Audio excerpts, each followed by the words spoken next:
The following episode features a historic article from the Nebraska History magazine. This article may reflect the language and attitudes of its time, and while it offers valuable insight into the past, may contain expressions or viewpoints that are outdated or offensive by today's standards. Any outdated terms do not reflect the current views or perspectives of the Nebraska State Historical Society.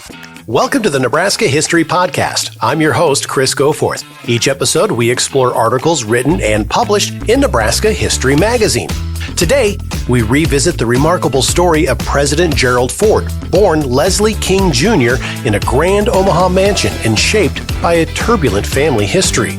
We explore how a twist of fate carried him from a wealthy but troubled Omaha legacy to a loving adoptive family through the 1987 Nebraska History magazine article, President Gerald R. Ford's Roots in Omaha, written by Edward L. and Frederick H. Shapsmeyer. Gerald R. Ford once defined history as, quote, river of circumstances whose currents and eddies take us through the present and drive us into the future with irresistible momentum, end quote. This was certainly true in his case. Through an unpredictable set of circumstances that occurred during his infancy, Ford grew up under the guidance of a foster father in Grand Rapids, Michigan.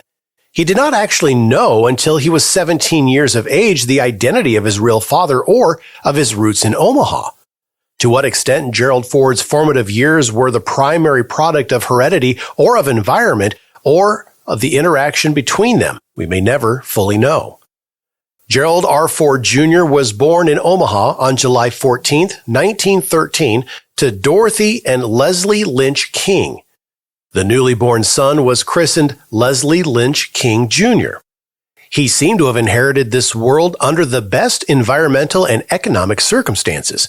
The place of his birth was a magnificent 15-room, 3-story Victorian-style mansion located at 3202 Woolworth Avenue in an elite neighborhood near downtown Omaha. Leslie Sr. had many shortcomings as a husband and father, but he was physically very handsome.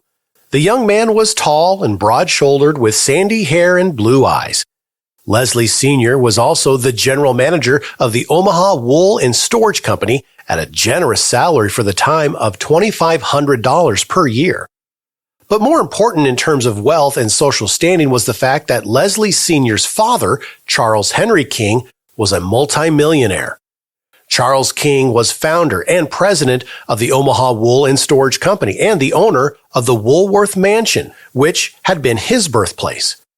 Charles Henry King's fortune, reputed at one time to be $20 million, was amassed because of his many successful entrepreneurial enterprises in Nebraska and Wyoming.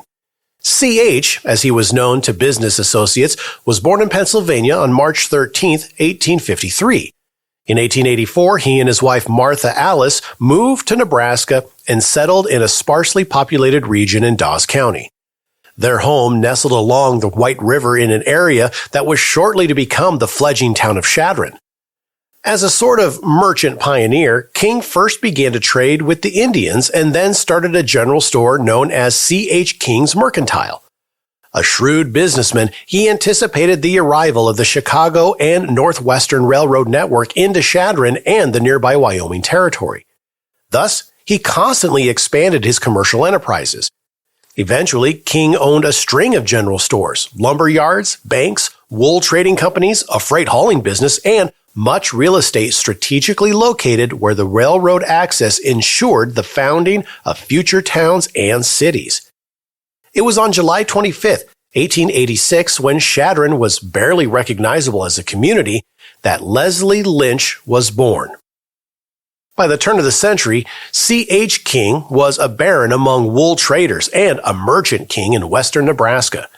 He was also known as one of the wealthiest men in Wyoming, which became a state in 1890.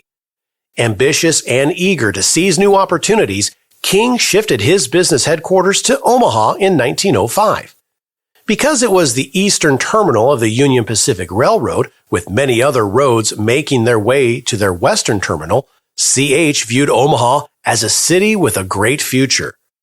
With a reputation as an energetic but honest businessman, he found it relatively easy to raise large sums of capital for new, profitable ventures. In 1908, with a capital fund of $100,000, the Omaha Wool and Storage Company was founded by C.H. King with himself as president. His son, Leslie Sr., who owns stock in the company, was named general manager.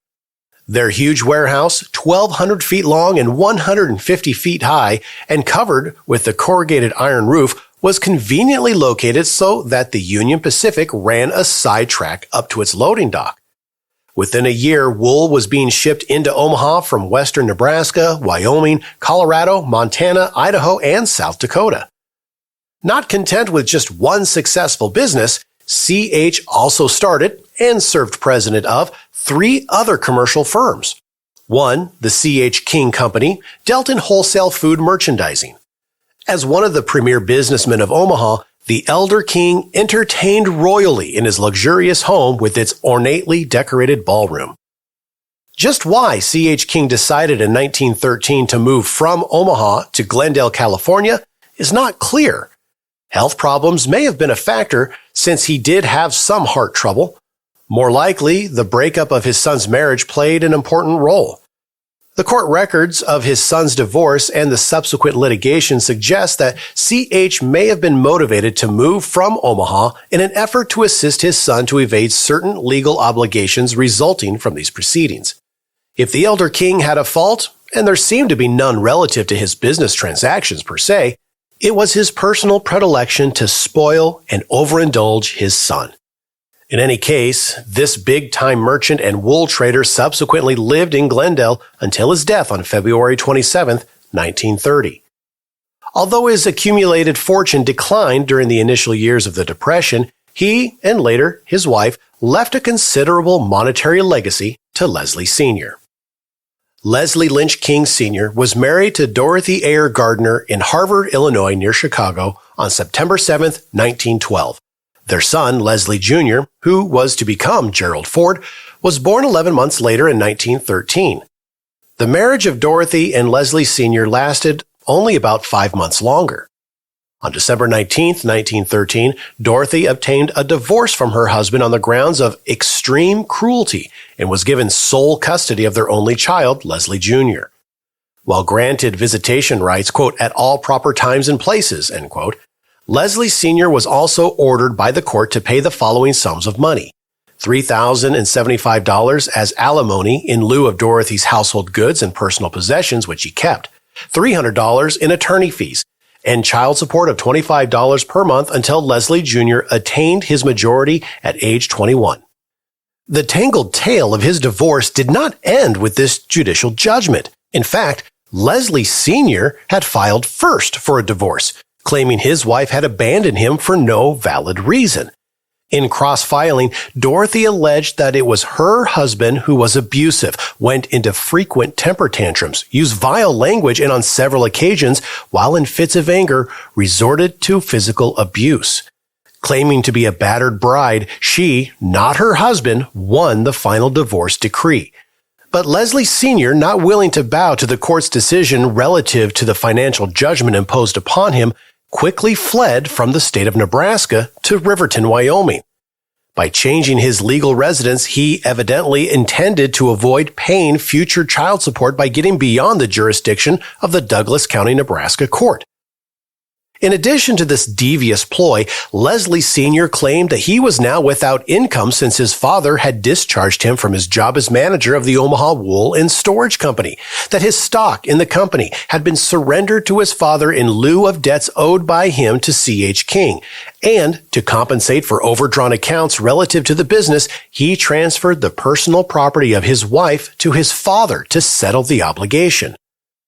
Over the years, Leslie Sr. stayed out of the state of Nebraska so that he could not be served with papers relative to non-payment of alimony and child support. By claiming the Douglas County District Court had no legal jurisdiction over him, he refused consistently to honor summons transmitted to him in Wyoming or to fulfill the financial obligations, which now were accrued with interest, repeatedly reaffirmed by the court decrees. Leslie Sr., in the meantime, eloped with Margaret Atwood in Reno, Nevada in 1919. They subsequently had 3 children, Patricia, Marjorie, and Leslie Henry, nicknamed Bud. Gerald Ford would one day meet his half-brother and half-sisters. Although he was cordial towards them, Ford never regarded them as intimate members of his family circle. After receiving her divorce, Dorothy Gardner King moved back to Harvard, Illinois with her parents. When the latter moved to Grand Rapids, Michigan shortly thereafter, Dorothy and her 6-month-old son went with them. She subsequently met a handsome bachelor named Gerald R. Ford at a social function at Grace Episcopal Church. They were married on February 1st, 1916. Ford, who soon opened a paint factory, was a church vestryman, active in civic affairs, and belonged to such fraternal organizations as the Masons, Shriners, and Elks. For many years, he served as a scoutmaster and became active in politics, eventually becoming chairman of the Kent County Republicans. After 2 years of marriage, Gerald R. Ford legally adopted Leslie Jr. and renamed him Gerald R. Ford Jr. Gerald Sr. proved to be a loving husband and an exceedingly fine father. Dorothy bore him 3 additional sons, Thomas, Richard, and James. These younger half-brothers, who did not know Gerald Jr. was adopted, always looked up to him and admired him as their older brother. Gerald Sr., whom Gerald Jr. regarded as the only father I ever knew, was described as kind, fair, and firm in bringing up his 4 sons. Jerry Ford later recalled of his formative years, quote, "My stepfather and mother, the environment they created was, you darn well better tell the truth and live an honest life if you don't want to pay a penalty down the road," end quote. He also remembered the stern injunction of his stepfather, quote, "Work hard and make something of yourself, speak the truth, and never be late for supper," end quote. As a result of the splendid upbringing he received, Jerry Ford always identified with the Fords of Grand Rapids and not the Kings of Omaha. As President of the United States, while sitting in the Oval Office dedicating a letter, Ford described his deep-seated personal feelings upon learning the truth about his real father. He reminisced, quote, "Although taken aback momentarily after meeting my real father and learning of my adoption, it did not make a change in the life with my family that I know. I loved and was guided in life by the only father I ever had, Gerald R. Ford Sr. There was never any longing on my part to seek a family outside the one in which I was raised with such love, tenderness, and happiness," end quote. This responsible role of Gerald R. Ford Sr. as a parent contrasted sharply with the irresponsibility of Leslie King Sr. It is for this reason that President Ford would fondly boast, quote, "It is with pride that I say I am from Grand Rapids," end quote. And unfortunately for Nebraskans, not Omaha.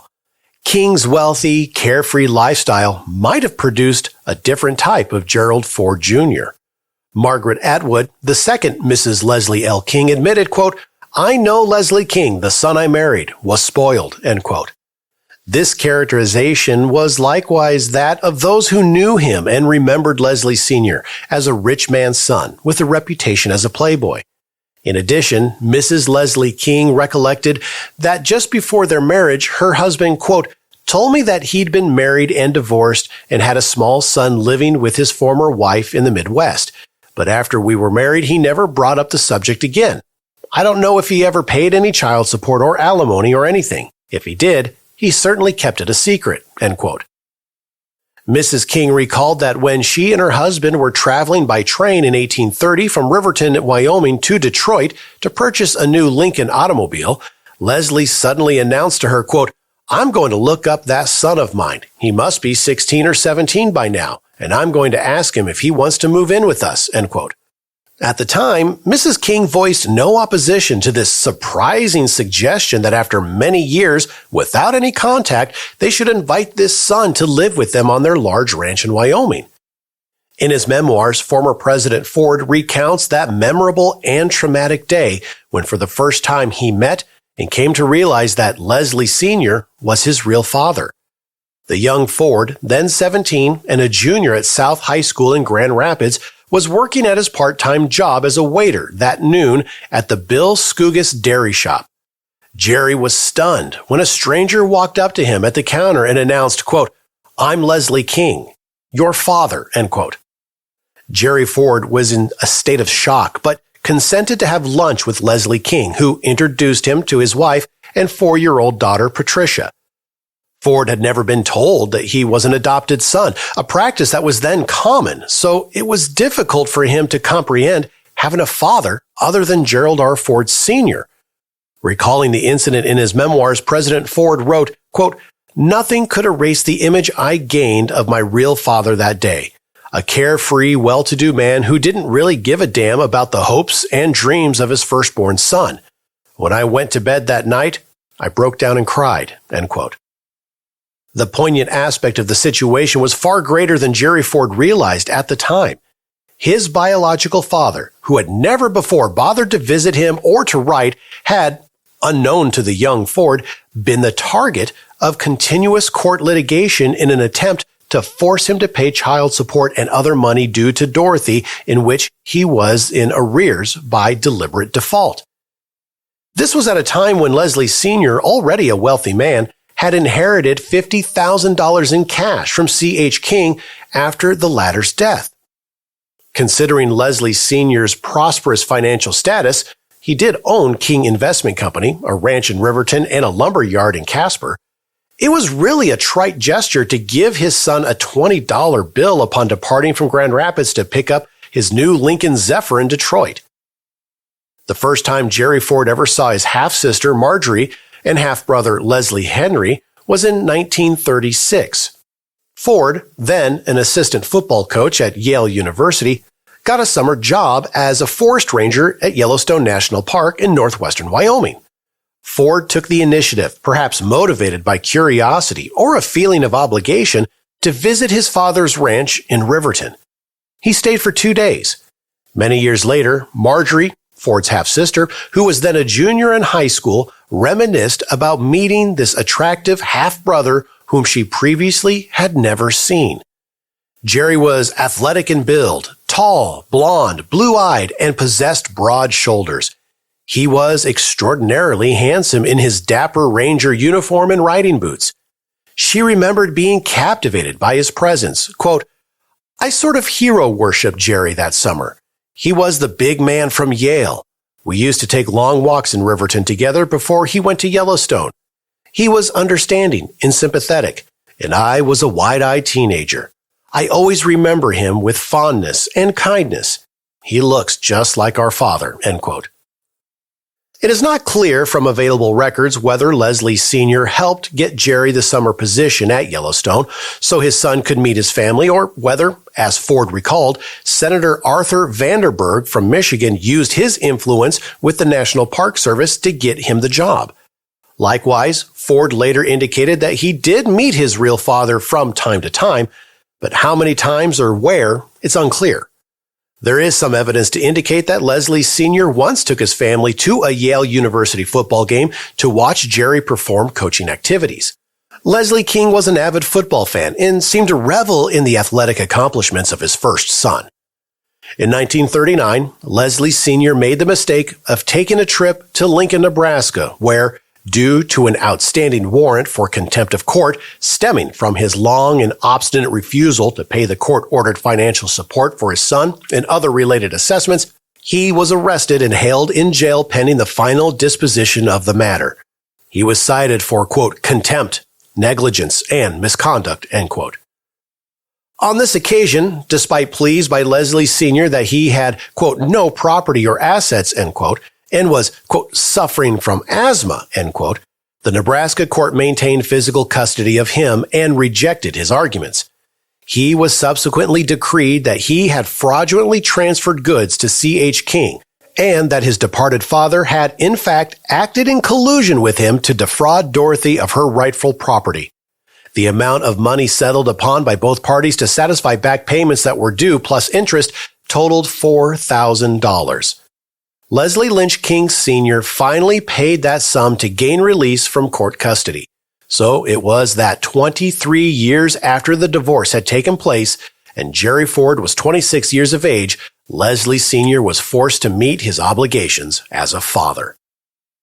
The final chapter in Leslie Sr.'s life was not a particularly happy one. He sold his ranch in Riverton and moved briefly to Akron, Ohio. Because he suffered so badly from asthma, the final year of his life was spent in Tucson, Arizona. There, he succumbed to his illness at the age of 55. He died February 18, 1941, and was buried next to his father, C.H. King, at Forest Lawn Cemetery in Glendale, California. Margaret Atwood King, Leslie Sr.'s second wife, later remarried.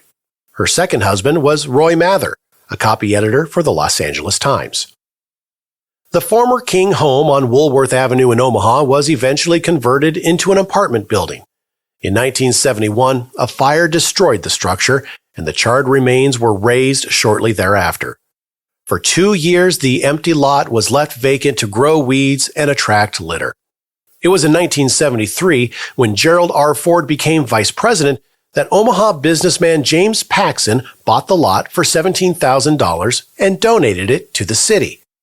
Fortunately, he realized its historical significance.